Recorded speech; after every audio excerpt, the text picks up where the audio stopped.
अस्सलाम वालेकुम जी, तुसीं देख रहे हो पंजाबी न्यूज़ चैनल ते मैं हाँ तुहाडा होस्ट बाऊ संदीप रहमान जाट।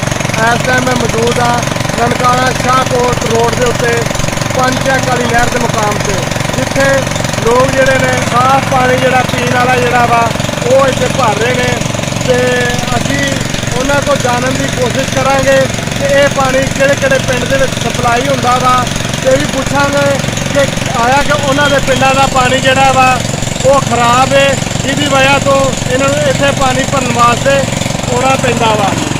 भाईजान किहड़े पिंड तो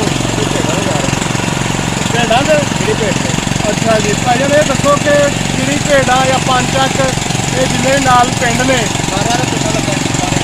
पानी खराब आ ते सारे पिंड जिहड़े इत्थों पानी लैके जाते हैं ते ये पानी डेली का तुसीं किन्ने रक्शे लैके जाते हो? तकरीबन 10 रक्शे लैके जाते हो ते एक अपना एक बोतल किन्ने की तुसीं सेल करते हो?